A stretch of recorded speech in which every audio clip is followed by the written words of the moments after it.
In the vast digital universe where curiosity knows no boundaries, urban legends evolve and mutate like digital viruses.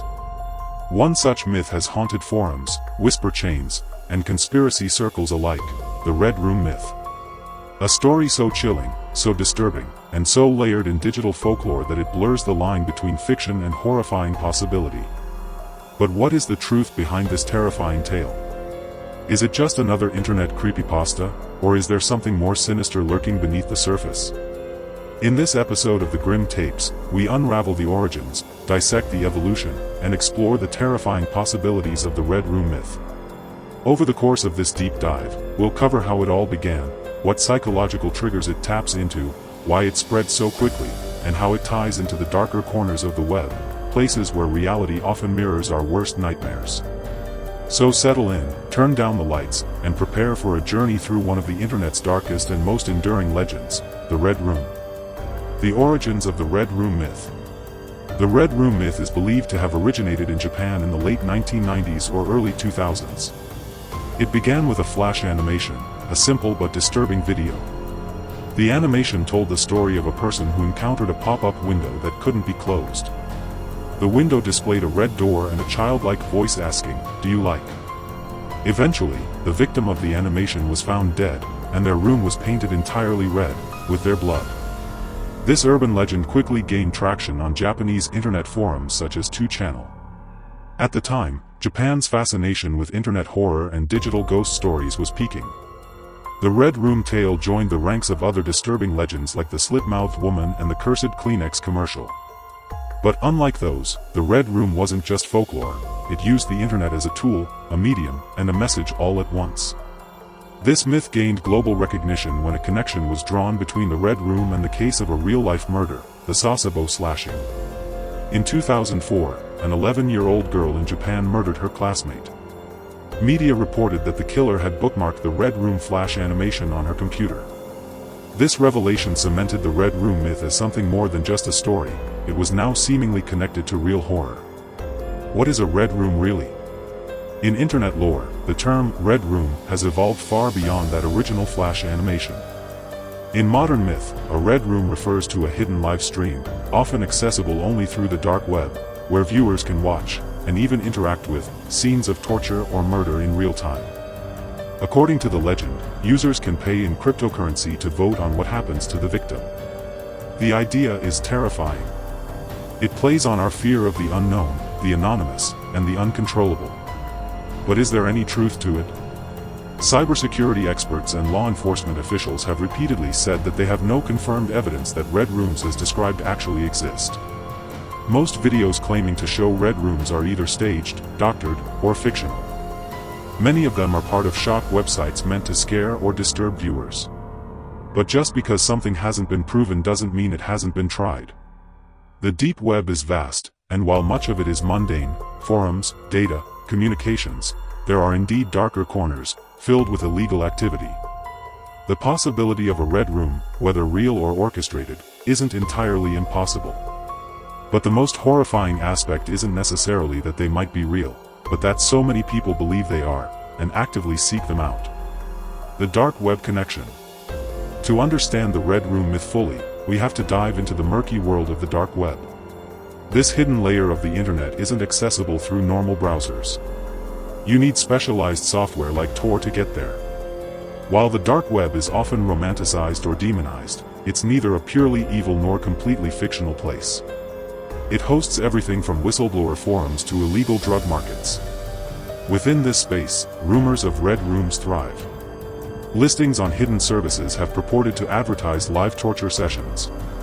Most of these are scams, designed to exploit the curious or the morbid. But the fact that people are willing to pay for such content reveals something deeply unsettling about human nature. Some dark web experts argue that Red Rooms are technically implausible.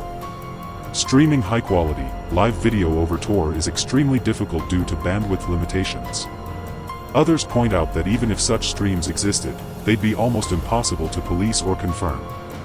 So, we are left with a paradox. Red Rooms are likely hoaxes, but the belief in them is very real, and that belief can be just as dangerous. Psychology and culture. Why are we so fascinated with the idea of Red Rooms? The answer lies in psychology. Humans are drawn to the forbidden. The idea that something exists that is so secret, so depraved, that only a few can access it, is tantalizing. It's the same reason why conspiracy theories flourish and why people slow down to look at car accidents. Red rooms represent the ultimate taboo, the intersection of technology, anonymity, violence, and voyeurism. They also tie into fears that are increasingly relevant in the digital age: the fear of surveillance, the fear of being watched or hacked, and the fear of the unknown lurking behind our screens. The Red Room is a mirror. It reflects our deepest anxieties and our darkest curiosities. In pop culture, these themes have been explored in films like Unfriended, Dark Web, and shows like Black Mirror. They speak to our modern nightmares, where our own devices might be portals to horror. Red rooms in popular media and creepypasta. The Red Room myth has become a staple in creepypasta and horror fiction. Countless stories, videos, and ARGs, alternate reality games, have used Red Rooms as plot devices. These tales often feature protagonists who stumble across a link they shouldn't have clicked, or receive an invitation to a private live stream.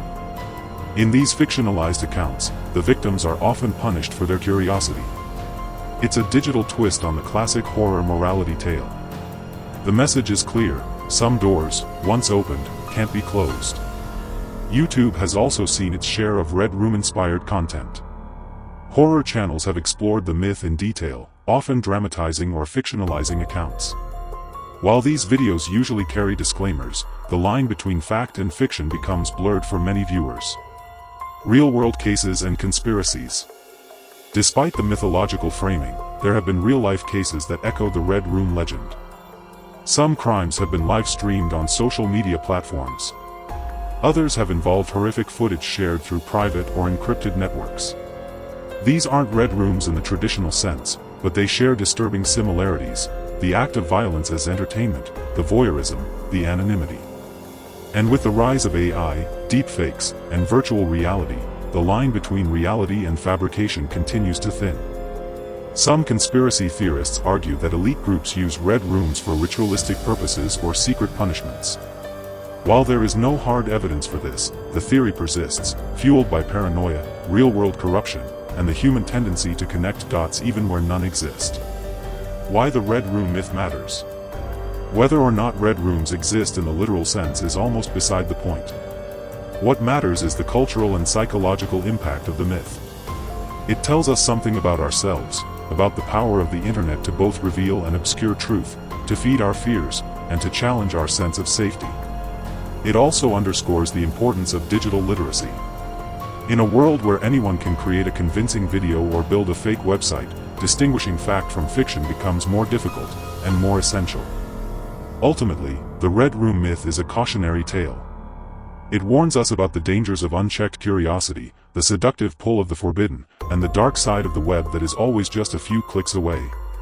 We've traveled deep into the shadows of the Red Room myth, tracing its roots, its rise, and its lingering grip on our collective imagination. Whether it's a mere fabrication or a glimpse into something darker, the Red Room continues to haunt our screens and our thoughts. But now, we turn the question to you. Have you ever stumbled upon something online that felt wrong? Something that gave you a chill you couldn't shake? Do you believe Red Rooms are real, or just another digital ghost story passed around late at night? Let us know in the comments below. And if you found this episode unsettling, enlightening, or just plain fascinating, make sure to hit that like button.